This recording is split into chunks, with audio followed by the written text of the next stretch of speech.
والكاظمين الغيظ والعافين عن الناس والله يحب المحسنين.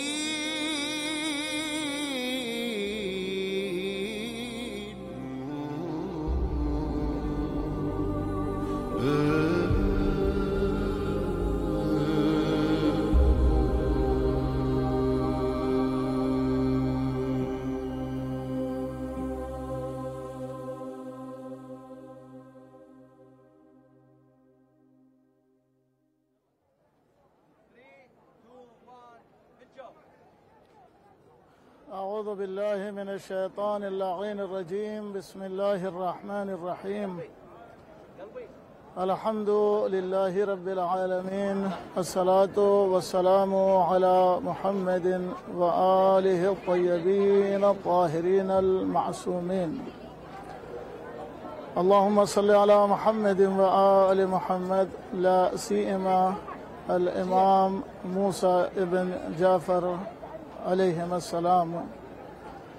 ولعنة الله على أعدائهم أجمعين. أما بعد، قال إمامنا الموسى بن جعفر عليه السلام: من أراد أن يكون أقوى الناس فليتوكل على الله.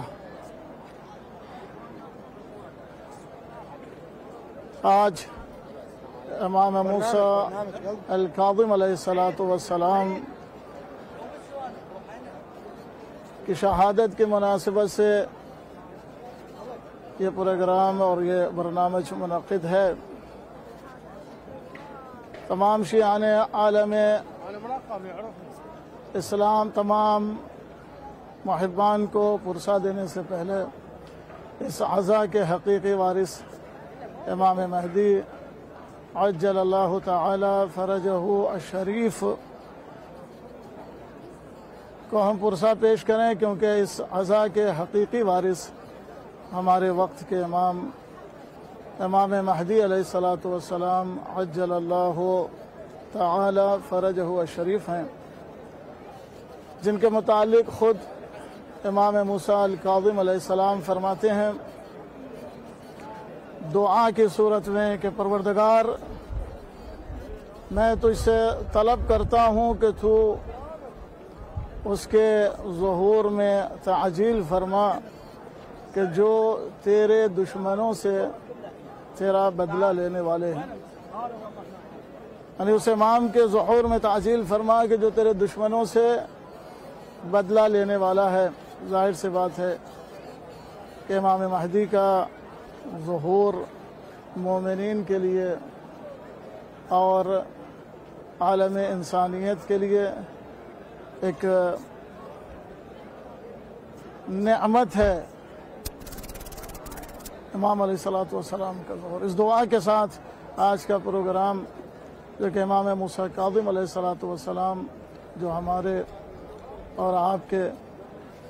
شیعان حیدر کرار کے جو 7ویں امام ہیں، جن کی شہادت کی مناسبت سے یہ پروگرام منعقد ہو رہا ہے، میں تمام شیعان حیدر کرار اور مومنین کو اس کا پرسہ پیش کرتا ہوں، تعزیت پیش کرتا ہوں۔ یہ وہ ہمارا امام ہے کہ جس کی ولادت 128 ہجری یا 129 ہجری میں ہوئی اور جس کی شہادت 183 ہجری میں ہوئی، جسے زہر سے شہید کیا گیا، جس کی امامت کا عرصہ تقریباً 35 برس رہا ہے۔ یہ امام عظمتوں والا، یہ امام جسے باب الحوائج کہا جاتا ہے، جس کے در پہ لوگ اپنی مرادیں لے کر آتے ہیں اور اپنی مرادیں یہاں سے حاصل کر کے لے جاتے ہیں۔ وہ امام جس نے فرمایا کہ قوی ترین انسان وہ ہے جو اللہ رب العزت پر بھروسہ کرے، جو اللہ پر توکل کرے وہ سب سے قوی ترین انسان ہے۔ اور امام کی زندگی کا یہی معمول رہا کہ آپ سب سے بڑے اور سب سے عظیم اللہ رب العزت کی ذات پر توکل کرنے والے تھے، بھروسہ کرنے والے تھے۔ جب چھٹے امام کی شہادت ہو گئی تو اس کے بعد بہت سے فتنے برپا ہوئے، لیکن تمام فتنے ختم ہو گئے۔ بہت سے لوگ آئے جنہوں نے دعوی امامت کیا، لیکن کسی کا دعوی امامت برحق ثابت نہیں ہوا، بلکہ سب کا دعوی امامت غلط ثابت ہوا، سوائے اس امام عظیم کے کہ جو اللہ رب العزت کی طرف سے ائمہ طاہرین علیہ الصلاۃ والسلام کی فہرست کا یہ 7واں ہمارا امام ہے، جس کے بہت سارے معاجز ہیں، جس کے بہت سارے کرامات ہیں۔ آج لوگ دور دراز سے اس عظیم امام کی بارگاہ میں زیارت کرنے کے لیے آتے ہیں، اس عظیم امام کی بارگاہ میں پرسہ پیش کرنے کے لیے آتے ہیں، اور اللہ رب العزت کی بارگاہ میں اجر حاصل کرنے کے لیے یہاں تشریف لے آتے ہیں۔ وہ مومنین جو یہاں پر آئے ہیں امام کی زیارت کے لیے، اللہ رب العزت کی بارگاہ میں دعا ہے کہ اس عظیم امام کے صدقے میں ان کی زیارات کو قبول فرمائے، اور وہ کہ جو دور دراز علاقوں میں رہتے ہیں، جو کسی سبب سے یہاں نہیں آ سکے ہیں، دعا ہے بارگاہ رب العزت میں کہ پروردگار اس عظیم امام باب الحوائج موسیٰ ابن جعفر علیہ السلام کی زیارت انہیں نصیب فرما، کیونکہ اس امام کی زیارت کا بے حد اجر ہے، بے حد ثواب ہے، کیونکہ یہ امام برحق ہے۔ یہ عظیم امام اس زمانے میں امام نے لوگوں کے دلوں سے شک و شبہات کو دور کیا کہ جب لوگ راہ حق سے بھٹک رہے تھے، غیروں کے دروازے پر جا رہے تھے، لیکن امام علیہ السلام ظاہر سی بات ہے کہ اللہ کی طرف سے منتخب کردہ امام برحق، امام عادل، عصمتوں کے مالک، کرامتوں کے مالک، زہد و تقوی پہ سب سے عظیم مرتبے پر، لہذا ایک شخص کہتا ہے کہ جب امام جعفر صادق علیہ السلام کی شہادت ہوئی تو ہم متحیر ہوئے کہ ہم کس کے در پر جائیں جہاں سے اپنے دین کو لیں، اپنے ایمان کو لیں، اپنے اسلام کو لیں۔ لہذا ہم جعفر کے دروازے پر پہنچے کہ جو امام صادق علیہ السلام کے فرزند تھے، لہذا ان کے دروازے پر پہنچے تو وہاں پر جب ہم نے دیکھا، ایک سوال کیا، لوگوں کی بھیڑ تھی، اور وہاں پر جب ہم نے سوال کیا تو ہمارے سوال کا جواب ہمیں تسلی بخش نہیں ملا، کیونکہ ہم نے سوال کیا کہ یہ بتائیں کہ 200 درہم میں اگر زکوٰۃ دینی ہو تو کتنی دی جائے؟ تو کہا 5 درہم۔ کہا اگر 100 میں دینا ہو تو کتنی دی جائے؟ کہا 100 کا جو زکوٰۃ ہوگی وہ 2.5 درہم۔ کہا یہ تو بات اصلاً جو ہے وہ درست نہیں ہے، کیونکہ اسلام میں اس طرح سے کوئی بھی فرقہ اس بات کا قائل نہیں ہے، اور یہ درست بھی نہیں ہے۔ لہٰذا یہ کہتے ہیں ہم پریشان ہو کر وہاں سے نکلے کہ اب آخر دین کس سے لیا جائے، آخر مذہب کس سے لیا جائے، آخر صحیح معلومات کس سے لیا جائے۔ تو کہتے ہیں ہم اس پریشان حالی کے حالت میں تھے کہ ایک شخص نے ہمیں اشارہ کیا اور میں اس کے پیچھے گیا، تو وہ ہمیں لے کر اسی امام برحق کی خدمت میں پہنچا۔ امام نے ہمارا خیر مقدم کیا، اور امام علیہ السلام نے فرمایا کہ تجھے کسی اور کے دروازے پر نہیں جانا ہے، نہ ادھر ادھر بھٹکنا ہے، تیرے جو سوال ہے اس سوال کا جواب یہ ہے۔ وہ شخص کہتا ہے کہ جیسے ہی ہم امام کی خدمت میں گئے، موسیٰ ابن جعفر علیہ السلام کی خدمت میں، امام موسیٰ کاظم علیہ السلام کی خدمت میں، امام علیہ السلام نے مجھے میرے نام سے پکارا۔ وہ کہتا ہے کہ کبھی بھی ہم نے امام علیہ السلام سے ملاقات نہیں کی تھی، تو اس وقت میں نے یہ سوچا کہ آخر انہیں میرا نام کیسے معلوم، انہیں میرا نام کیسے پتہ؟ لہذا میرے دل میں کچھ پیدا ہوا کہ یہ کوئی معمولی شخصیت نہیں ہے، یہ کوئی معمولی ذات نہیں ہے۔ عزیزان محترم، امام نے اس کا تسلی بخش جواب دیا، اور جواب کے بعد پھر اسے جب جواب مل گیا تو کہتا ہے میں خوشی خوشی باہر آیا، اور جو میرا ساتھی تھا میں نے اس سے کہا کہ ہمیں راہ حق مل گئی ہے۔ واقعاً جعفر صادق علیہ السلام کے بعد اگر کوئی راہ حق کا صحیح راہ دکھانے والا ہے تو وہ امام موسیٰ کاظم علیہ السلام ہیں، جن کے معجزات، جن کے کرامات، جن کے فضائل، جن کے علم، جن کا زہد و تقوی، یعنی ہر وہ خوبی، ہر وہ فضیلت، ہر وہ عظمت کہ جو ایک امام کے اندر ہونا چاہیے، وہ ساری خوبی، وہ ساری عظمت، وہ ساری فضیلت اس عظیم امام کے اندر موجود تھی، موجود ہے، اور ظاہر سی بات ہے چونکہ یہی امام برحق ہیں جن کے لیے سلسلہ امامت میں رسول خدا سے بھی تائید ملی ہے۔ رسول خدا نے بھی فرمایا ہے، ائمہ طاہرین علیہ السلام اور خود امام جعفر صادق علیہ السلام نے جنہیں معین کیا ہے، وہ لوگ کہ جنہوں نے امام موسیٰ کاظم علیہ السلام کو چھوڑ دیا اور کسی اور طرف چلے گئے، وہ گمراہ ہو گئے، وہ بھٹک گئے، اور وہ لوگ کہ جو امام موسیٰ کاظم علیہ السلام کی خدمت میں آئے وہی صحیح راستے پر رہے۔ اور آج ایک جمع غفیر، ایک بہت بڑا ہجوم جو اس عظیم مقام پر امام کی زیارت کے لیے، ایسا لگتا ہے کہ جیسے کوئی اربعین کا منظر ہو، لوگ پیدل چل کر دور دراز سے امام علیہ السلام کی زیارت کے لیے آ رہے ہیں۔ کہ خود ان لوگوں کا امام علیہ السلام کی زیارت کے لیے آنا، پیدل چل کر آنا، محبت اور شوق کے ساتھ آنا، اس بات کی دلیل ہے کہ یہ وہ امام ہے جو عظمتوں کا مالک ہے، یہ وہ امام ہے جو باب الحوائج ہے، جس کے دروازے پر مرادیں پوری ہوتی ہیں، جس کی چوکھٹ پر لوگوں کی حاجتیں پوری ہوتی ہیں، اور امام مفروض الطاعہ ہوتا ہے۔ امام کی زیارت کے لیے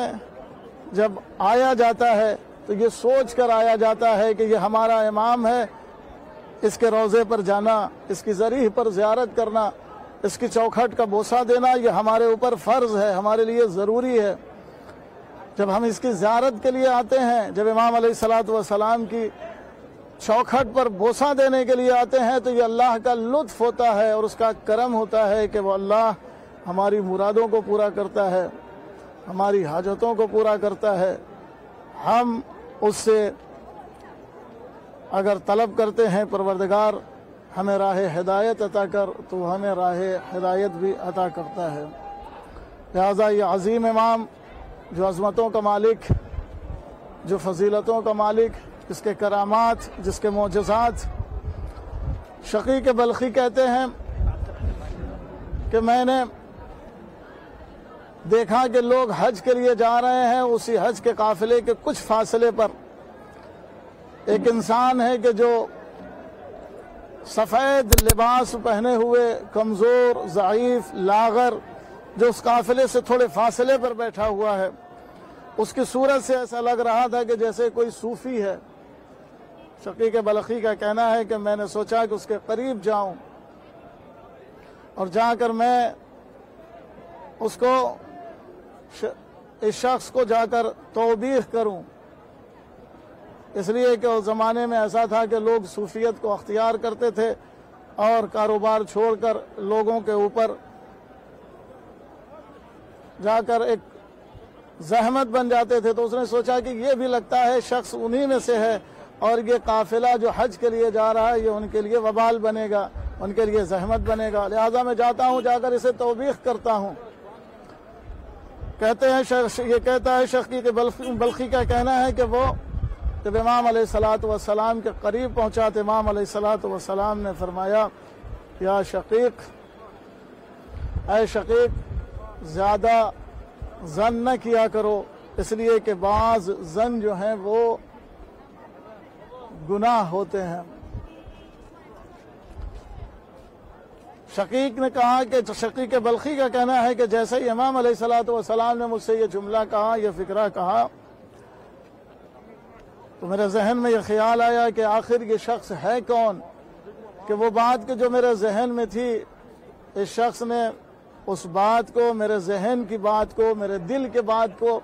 اس شخص نے کیسے جان لیا؟ اس کا مطلب یہ ہے کہ یہ کوئی عام انسان نہیں ہے۔ کہتا ہے وہ شخص یہ کہہ کر پھر چلا گیا، لیکن میرا ذہن مطمئن نہیں ہوا، میں پریشان ہوا،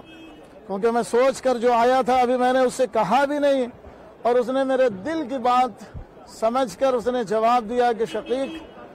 دن نہ کرو، اس لیے کہ بعض زن جو ہیں وہ اسم ہوتے ہیں، لہذا زن سے پرہیز کرو۔ شقیق کہتا ہے کہ میرے دل میں جب یہ بات پیدا ہوئی تو میں نے سوچا کہ ابھی اس شخص سے جا کر کچھ اس سے جو ہے وہ معافی اور تلافی کرتا ہوں، یہ عظیم انسان لگتا ہے۔ شقیق کا کہنا ہے کہ جب میں دوبارہ کچھ دور، جب یہ شخص چلا گیا، میں اس کی تلاش میں اس کے پیچھے پیچھے گیا، کچھ دور چلا گیا تو میں اس کے ساتھ گیا، اور جانے کے بعد میرے دل میں تھا کہ میں اس سے اپنی جو غلطی ہے اس کی معافی مانگوں، تو اس شخص نے کہا شقیق اللہ غفور الرحیم ہے، اگر کوئی اپنے گناہ پر نادم ہو جائے اور توبہ کرے تو اللہ رب العزت اس کے گناہ کو معاف کر دیتا ہے۔ شقیق کہتا ہے کہ مجھے اس امام کی عظمتوں پر، اس شخص کی عظمتوں پر بہت زیادہ تعجب ہوا۔ پھر اس کے بعد شقیق بلخی کا کہنا ہے کہ میں نے جب معلوم کیا کہ یہ شخص کون ہے تو پتہ چلا کہ یہ شخص وہی امام موسیٰ الکاظم علیہ السلام ہے۔ کہتا ہے جیسے ہی مجھے یہ پتا کہ یہ موسیٰ الکاظم امام جعفر الصادق علیہ السلام کے فرزند ہے، تو کہتا ہے کہ ان سے اگر اس طرح کے کمالات ظاہر ہوں تو اس میں کوئی تعجب نہیں ہے۔ ظاہر سی بات ہے کہ وہ کہ جو امامت کے حقدار ہیں، وہ جو گھرانے امامت میں پیدا ہوتے ہیں، ان کے پاس جو علم ہوتا ہے، ان کے پاس زہد ہوتا ہے، ان کے پاس جو تقوی ہوتا ہے، وہ سب اللہ کا عطا کردہ ہوتا ہے۔ ان کو اللہ نے عظمتیں بخشی ہوتی ہیں، ان کے در پر مرادیں پوری ہوتی ہیں، ان کی چوکھٹ پر لوگوں کی حاجتیں پوری ہوتی ہیں۔ لہذا اس امام کی شہادت کے موقع پر لوگ دور دراز سے آئے ہیں مولا کی خدمت میں پرسہ پیش کرنے کے لیے۔ ہم بھی آج مولا کی خدمت میں زیارت کے لیے آئے ہیں، اور امام مہدی عجل اللہ تعالی فرجہ الشریف جو کہ اس عزا کے حقیقی وارث ہیں، ان کی خدمت میں پرسہ پیش کرتے ہیں۔ مولا آپ کی خدمت میں پرسہ پیش ہے، اور دعا ہے بارگاہ رب العزت میں پروردگار اس عظیم امام جو کہ اس وقت پردہ غیب میں ہے، جس کے پردہ غیب میں ہونے کی وجہ سے پوری قوم یتیم ہے، میرا اللہ اس عظیم امام کے ظہور میں تعجیل فرما جو کہ منتقم خون امام حسین علیہ السلام ہے۔ اللہم عجل لولیک الفرج، اللہم عجل لولیک الفرج۔